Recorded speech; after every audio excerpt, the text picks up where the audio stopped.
오늘 성경에서 보면은 우리 인생살이의 결과가 분명하게 두 갈래로 갈라지는 이런 현실을 가르쳐 줍니다. 하나는 광야같이 사막같이 메말라서 좋은 일이 없고 망하는 길, 또 한 길은 물가에 심어진 나무처럼 항상 물을 공급받아서 잘 자라고 열매도 잘 맺고 하나님의 보장된 축복의 삶, 이 두 갈래의 분명한 삶에 대해서 말씀을 해주고 있습니다. 고대 헬라의 철학자였던 탈레스는 만물의 근원은 물이다 이렇게 말했어요. 사실 모든 생명체는 물의 근거를 두고 있습니다. 천문학 학자들도 지구 이외에 어떤 별에 생물이 있는가 없는가 이것을 추적을 할 때 먼저 물의 유무를 조사한다고 하지요.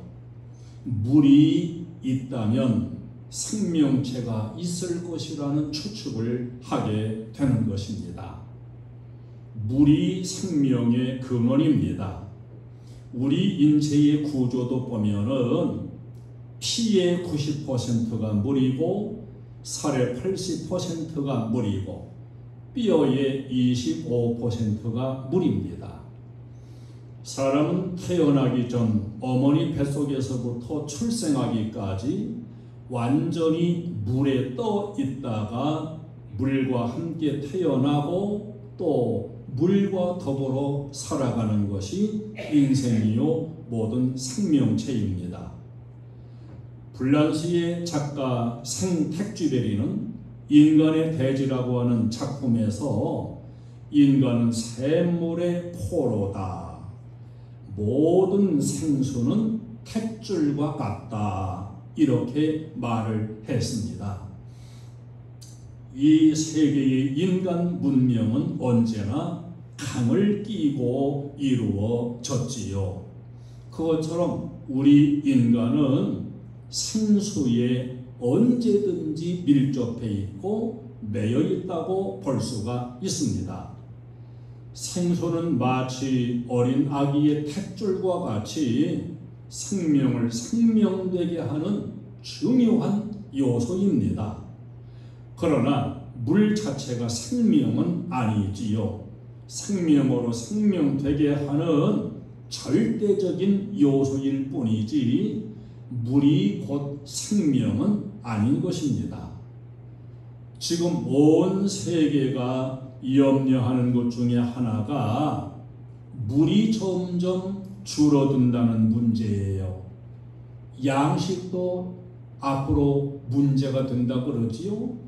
환경도 문제가 되고 물이 줄어드는 것도 큰 문제로 지금 꼽고 있습니다. 세계 도처에 한발이 심해가지고 걱정을 하고 있어요. 아프리카 그러면 원시림을 상상했는데 지금은 원시림은 옛 이야기가 돼버리고 아프리카 절반이 이미 사막화하고 있다고 보고되고 있고 브라질 같은 나라도 북쪽에서부터 계속 사막화돼서 내려온다고 전해지고 있습니다. 저 중국도 마찬가지지요. 사막이 더 자꾸 늘어납니다. 앞으로 황사가 더 심할 것입니다. 어느 땅이 됐든지 간에 3년만 완전히 비가 오지 않으면 그 땅은 사막이 돼버립니다. 이건 무서운 이야기예요. 우리 한국도 유엔이 지정한 물 부족 국가에 우리에 속해 있습니다. 우리는 물을 소중히 다룰 수 있는 마음을 가져야 되고 물도 아껴 쓸 수 있는 이런 의식을 가져야 마땅합니다.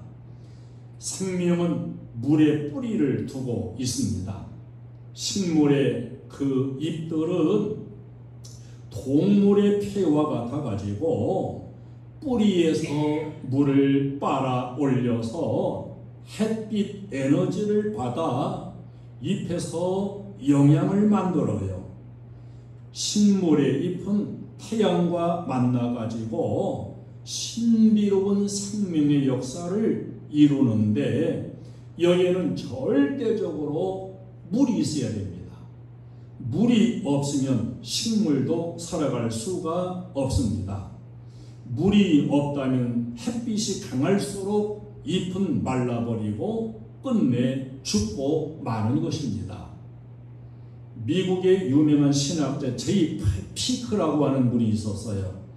이분이 성경을 연구하려고 결심을 하고 그냥 그저 책상 앞에 앉아서 성경을 연구하는 게 아니고 성경의 그 배경이 이루어진 나라, 예수님의 자취가 실질적으로 있었던 곳, 이런 곳을 연구하고 싶었습니다. 다른 사람들이 방문하지 못한 곳까지 실질적으로 찾아가서 성경의 그 사건이 이루어진 그 현장 속에서 성경을 연구하고 싶었어요. 예수님께서 마귀에게 시험당하신 광야, 그 광야는 어떤 환경이고 어떤 환경에서 예수님은 금식하시며 시험을 당하셨는가?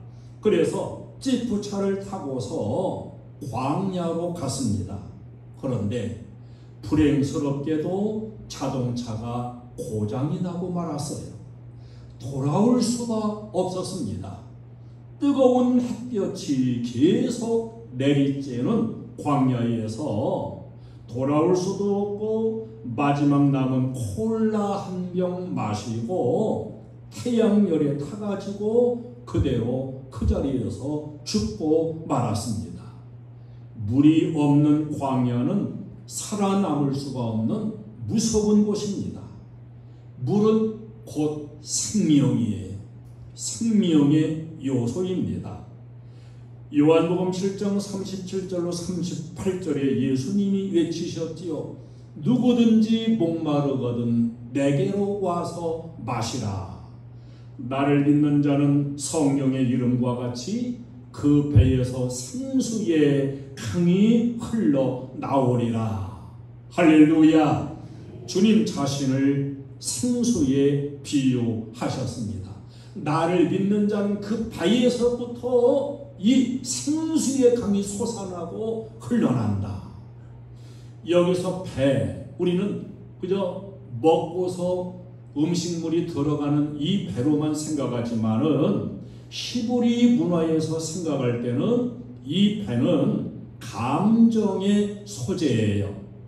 그래서 영혼 깊은 곳에서부터 내적 충만함을 경험해가지고 강이 흘러가듯이 이 배에서 감정 근원에서 생수가 흘러나와 다른 사람에게까지 흘러가지고 충만하게 되는, 그러니까 나도 풍성해지고 다른 사람까지 풍성해지는 이런 충만하게 함에 대한 의미를 가지고 있습니다. 육신이 절대적으로 물을 필요로 하는 것처럼 우리 영혼, 영적인 생명도 주님의 말씀과 성령의 은혜, 성령의 역사가 절대적으로 필요하다는 것을 예수님은 말씀해 주신 겁니다. 생수의 근원, 오늘 17장 13절에 보면은 생수의 근원이신 여호와 그랬어요. 영적인 생수의 근원은 여호와 하나님이시다 하는 겁니다. 내 심령과 내 삶은 하나님께 뿌리를 바꿔서 하나님을 통해 생수를 받아야만 우리 영이 살 수가 있는 거예요. 본문은 하나님 의지하고 하나님의 복을 받아 사는 사람을 물가에 심어진 나무와 같다 그랬습니다. 물가에 심어진 나무는 가뭄이 와도 걱정 없어요. 두렵지 않아요. 태양열이 아무리 강해도 태양열이 강하면 강할수록 더 많은 결실을 맺어가고 풍성한 생명의 역사를 이루어가게 됩니다. 말씀은 물이요 성령도 물입니다. 내 영혼이 시원해지고 풍요롭게 되어질 수 있는 축복, 이것은 환경을 바꾼다고 되는 것도 아니고 물질이 많아서 되는 것도 아니에요. 그 길은 오직 복음뿐이요 성령뿐이요 말씀뿐이요 은혜뿐인 것을 우리에게 가르쳐주는 말씀입니다. 우리 인생은 겉의 것이 좋다고 겉의 것이 많다고 풍요로운 게 아닙니다. 하나님의 축복을 받아야 우리 인생은 풍요로운 인생이 된다는 사실을 우리는 깨달아야 됩니다. 시편 1편 1절부터 3절에서 그래서 말씀하지요. 복 있는 사람은 악인들의 꾀를 따르지 아니하며 죄인들의 길에 서지 아니하며 오만한 자들의 자리에 앉지 아니하고 오직 여호와의 율법을 즐거워하여 그 율법을 주야로 묵상하는 자다. 그는 시냇가에 심은 나무가 철을 따라서 열매를 맺는 것처럼 잎사귀가 마르지 아니하고 풍성한 결실을 맺게 된다고 가르쳐줍니다. 주일날이 되면 모두가 바다로 가고 산으로 가고 놀러 가고 그러면 풍요롭게 그 주일날이 지나가냐? 아니에요. 나갔다 돌아올 때는 휴식보다는 오히려 몸과 마음이 지쳐가지고 열을 받아서 황폐한 마음으로 돌아오고 주일날 저 산으로 바다로 쉼을 얻겠다고 놀러가고 여행가서 그 심령이 풍성해지는 것은 결코 아님을 우리는 알아야 됩니다. 식물은 분명히 햇빛 속에서 성장하고 뜨거워야 열매가 잘 익어갑니다. 풍년이 오는 것, 흉년이 오는 것, 이게 전부 다 햇빛에도 달려있고 물에도 달려 있어요. 햇빛이 좋은 거기에 물이라고 하는 전제 조건이 반드시 함께 맞아야 됩니다. 사람도 마찬가지예요. 고난도 당하고 어려움도 당하지만 고난 속에서 더 강해지고 고난을 통해 더 지혜로워지고 고난을 통해 더 성장하게 되는 것이 인생입니다. 하나님의 은혜 안에만 있다고 한다면 어떠한 어려움도 다 이겨낼 수 있음을 성경은 우리에게 증거해주고 있습니다. 성경에 살아갔던 인물들의 삶을 보세요. 역사의 모든 시대를 보세요. 어려움이라고 하는 것은 어느 시대에도 있었습니다. 어려움이 없었던 시대와 인물은 없어요. 그러나 하나님을 경외하고 하나님의 은총을 입게 될 때에 그 어려움들을 다 이겨내고 그 속에서 능력과 축복, 성공을 거두어낸 것, 이것을 성경은 증거해 줍니다. 세계적인 그야말로 모든 사람들이 흠모하는 링컨 대통령은 3살 때 동생이 죽고 8살 때 어머니가 죽고 18살 때 여동생이 죽고 선거에 나가서 6번씩이나 낙방을 했어요. 근데 계모지만 그 어머니로부터 하나님 경외하는 훈련을 받아가지고 링컨은 모든 어려움과 고난을 다 이겨냈습니다. 그리고 역사 속의 위대한 대통령, 노예 해방을 이루어낸 위대한 인물이 되었습니다. 링컨이 이렇게 위대한 인물이 된 그 최고의 비결은 성경에 있었어요. 다 낡아진 성경, 그 성경책 하나 가지고 대통령 선서할 때에도 그 성경을 가지고 내가 오늘 대통령이 되고 모든 어려움을 이기고 오늘 성공의 자리에 선 것은 이 성경이라고. 할렐루야. 어려움 때문에 인생이 망하는 게 아니에요. 하나님의 은혜만 있다면 어려움은 더 강하게 만들어지고 축복의 열매를 따게 하는, 그래서 고난에서 배우는 게 많이 있고요. 고난을 가리켜 학교라고 하는 거예요. 고난은 있음으로써 은혜만 있다면 우리에게 더 유익을 주는 것이지요. 우리나라의 유명한 류태영 박사는 나는 언제까지나 꿈꾸는 청년이고 싶다, 이런 책을 썼어요. 학창시절에 너무 힘들어 신문 파리를 하면서 고학으로 공부했습니다. 끊임없이 하나님께 기도하면서 이 류태영은 덴마크 대통령에게 편지를 썼어요. 그 덴마크의 부농을 이룬 그 낙농과 농업의 비결을 배워가지고 가난한 우리나라를 부유하게 하는 데에 이바지하고 싶다. 근데 진짜 덴마크 대통령으로부터 답장이 왔습니다. 그리고 초청장까지 왔어요. 덴마크에 가서 공부하고 이 류태영 박사는 새마을 운동의 창시자가 되었습니다. 좋은 여건 때문에 성공한 사람이 아니에요. 오늘날 살기가 어렵다고 불평하는 사람들이 많이 있는데 이 사람들은 고난을 모르는 사람들입니다. 어렸을 때에 고생을 해보지 아니한 사람들이에요. 옛날에는 아무리 뼈 빠지게 일해도 먹고 살기 어려운 시대였습니다. 오늘날은 조금만 노력해도 충분히 살 수 있는 이런 여건 좋은 환경에서 과연 무엇이 어렵다는 것인지 옛날에 고생했던 사람들이 보면은 이해될 수가 없어요. 말씀 없이 당하는 고난은 비참해질 뿐이고 마침내 자살로까지 연결될 수가 있습니다. 그러나 하나님의 은혜의 생수만 얻을 수 있다면 고난 있어도 좋은 거예요. 햇빛은 강할수록 좋은 것입니다. 그런데 물도 종류가 달라요. 세상 물, 세상 유행물, 도시에서 유행하는 물, 마약 물, 이런 것들은 바닷물처럼 마실수록 갈증만 더하게 되고 그 인생은 황폐해지고 맙니다.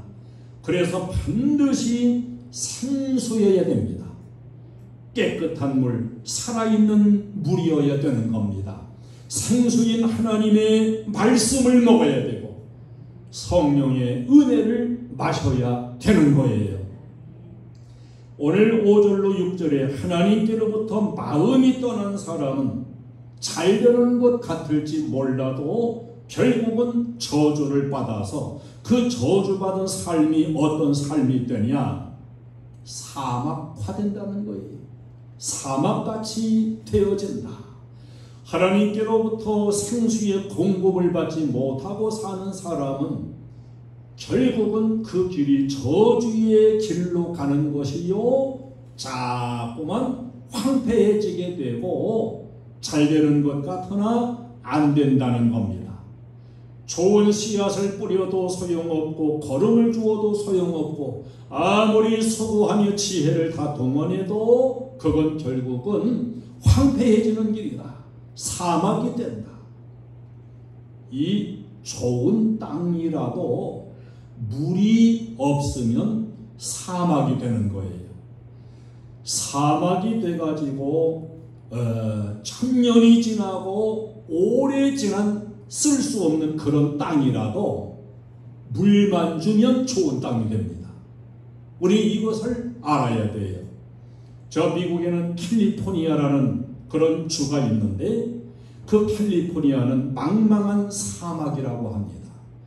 그랜드 캐년을 가기 위해서는 사막을 12시간을 달려가야 되는데요. 가도 사막이라는 거예요. 뜨겁고 메마른 곳. 그런데 놀라운 사실은 그 뜨겁고 메마른 사막 땅 곳곳에 푸른 과수원이 장사진을 이루고 있다는 겁니다. 어떻게 사막에 과수원이 잘 형성되었을까? 그곳 자체는 사막이에요. 근데 다른 곳에서 물을 끌어와 가지고 공급을 해주니까 이 사막이 옥토가 된 겁니다. 거기에서 생산되는 오렌지와 사과 이런 것들은 맛이 좋기로 유명하다는 거예요. 비가 안 와요.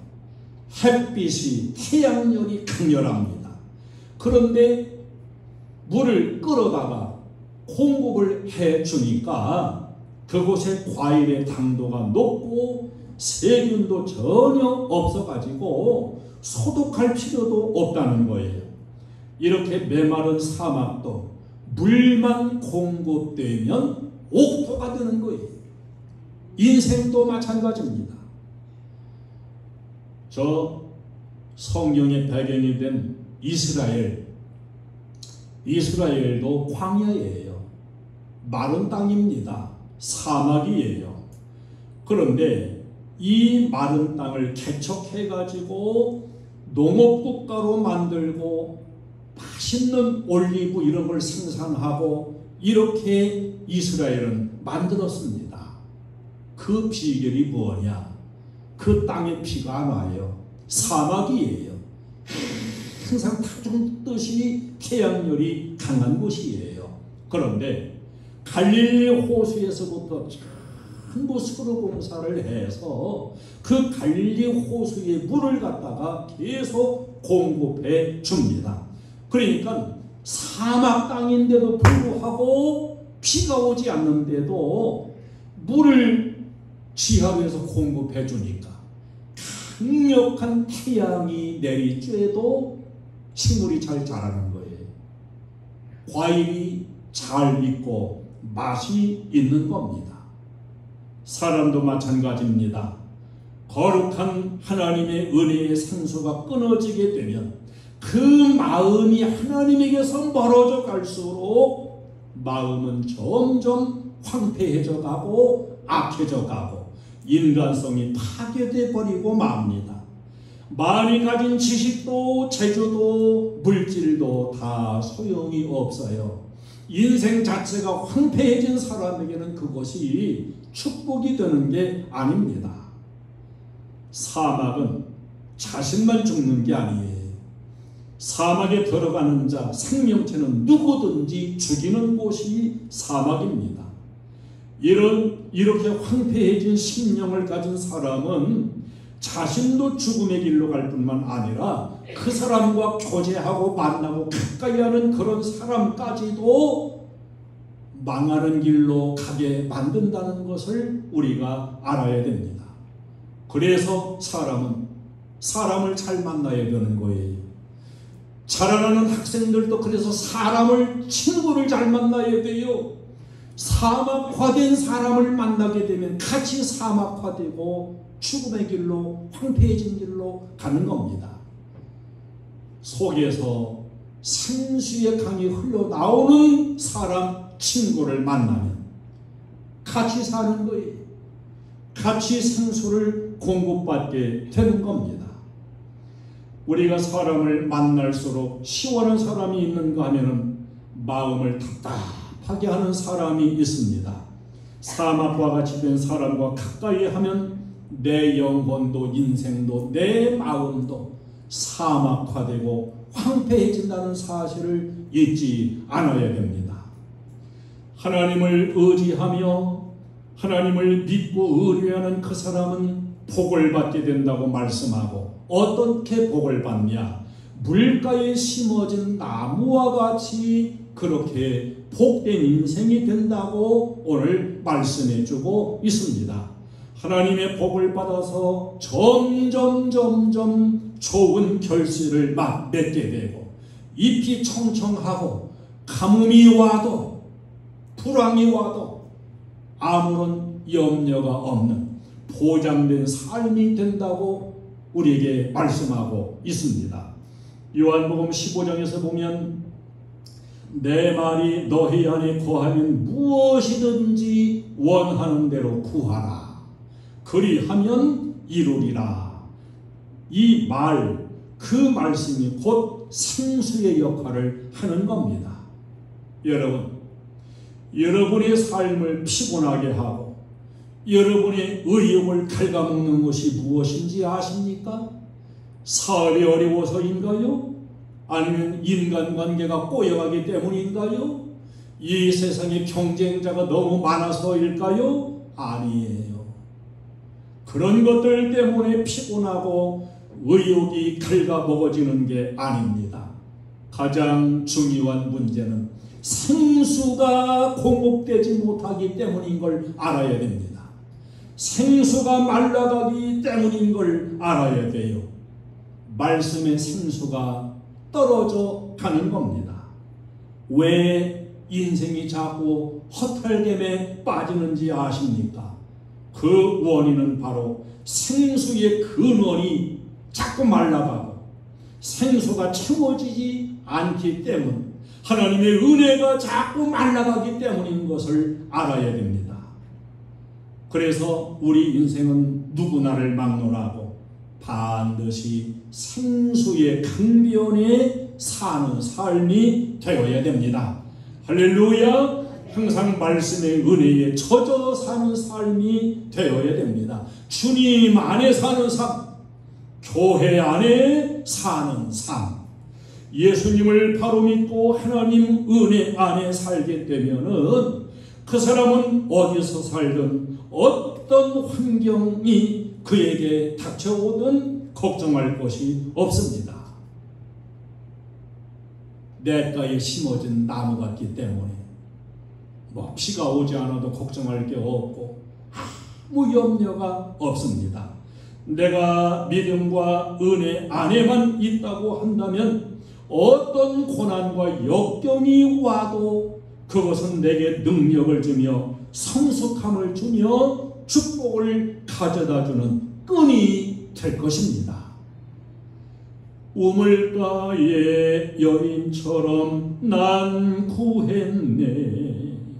헛되고 헛된 것들을 그때 주님 하신 말씀 내 세매와 생수를 마셔라. 우리는 헛된 것들을 너무 구하고 헛된 것들만 너무 찾으면서 내 인생을 윤택하지 못하는 이 세상 헛된 것들을 너무 구하고 찾고 있어요. 이젠 돌이켜야 됩니다. 하나님께로 돌이켜야 돼요. 주님 안으로 와야 됩니다. 주님 앞에 와서 생수를 마시게 되면 아름다운 열매가 맺어지고 인생은 풍성한 삶으로 바꾸어지게 될 것입니다. 여러분 삶, 여러분의 인생, 물가에 심어진 나무 같은 삶으로 불황이 없이 아름다운 결실이 풍성하게 맺어가는 하나님께 복을 받고 보장받는 삶, 물가에 심어진 나무 같은 삶, 바로 여러분의 삶이 이 복된 삶이 되어지기를 주님의 이름으로 축원합니다. 찬송을 드리겠습니다.